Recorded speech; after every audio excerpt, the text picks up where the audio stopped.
வணக்கம் திரு டிராபிக் ராமசாமி. தியாகராய நகரிலே பல கடைகள் பாதுகாப்பு வசதிகள் இல்லாமல் இருக்கிறது என 2 ஆண்டுகளுக்கு முன்பாக நீங்கள் ஒரு வழக்கு தொடர்ந்திருந்தீர்கள்.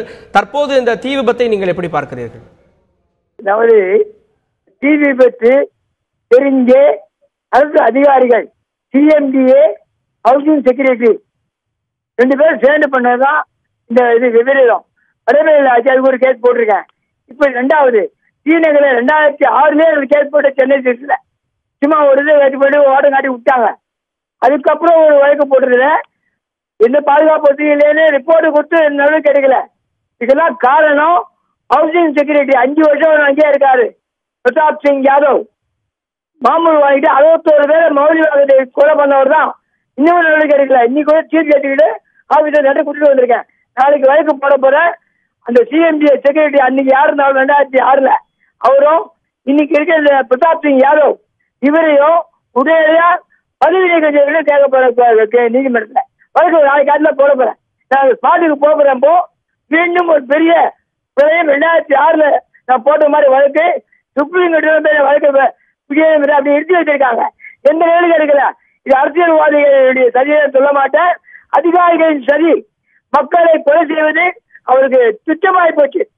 அதனால நிச்சயமா நடவடிக்கை எடுக்க போற அந்த பிரதாப் சிங் யாதவ் இன்னைக்கு இருக்க ஜார்ஜ் இவங்களாமே மாட்ட போறாங்க. நாளைக்கு அதே வயதை ரெடி பண்ணிட்டு இருக்கேன். நீ காலை கோர்ட்லயே கொண்டு கொடுத்தேன் சீஃப் ஜட்ஜ் ரூம்ல நட்டுற. இன்னைக்கு நம்ம 12 அதிகாரியை மாத்திருக்காங்க. இவங்க 2 பேரையும் மாத்தல இன்னும் எங்கேயும் தண்டிக்கவே இல்லை. 67 சாக வச்சாரு பிரதாப் சிங் யாதவ். ஜியோ ஜியோ ஜியோ ஜியோ போட்டு எல்லாம் எக்ஸாம்ஷன்.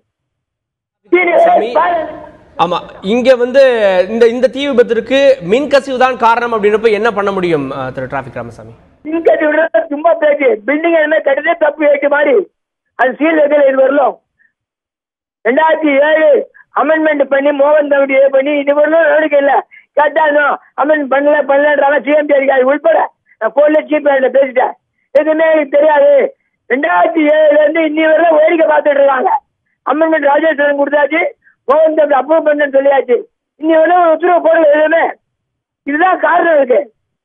அலட்சியம் அரசாங்கத்தின் அலட்சியம். இவங்க பதவி ஆசைப்பட்டு அலைவராக 2 பேருமே மக்களை பத்தி கவலை கிடையாது. எவன் சத்தா இவங்க என்ன கீழே ரோட்ல 1000 ரூபாய் ஒரு கடைக்கு மாமூல் நிலப்பாதையாக மாறிட்டார். கடையை கட்ட முடியாது. கடை கட்டி கொடுத்தா திரும்பி வாழ்ந்து வச்சிருக்காங்க. இது காவல்துறை அதிகாரிகள் தான் காரணம். யாருமே இல்லை. 1000 ரூபாய் ஒரு கடைக்கு மாமூல் வாங்கி விட்டுட்டு இருக்காங்க. எந்த கோர்ட்டும் தலையிட முடியாது. 2 ஆட்சி போயாரு வேலை விட முடியாது. அந்த இடத்துல இன்னமும் விட்டுட்டு இருக்காங்க. எத்தனை வரைக்கும் தான் போடுறது? அதிகாரி தப்பு பண்ணி கேட்கிறேன். 110, 866, 717 நிச்சயமா வழக்கு தொடரப்படும் நாளைக்கு.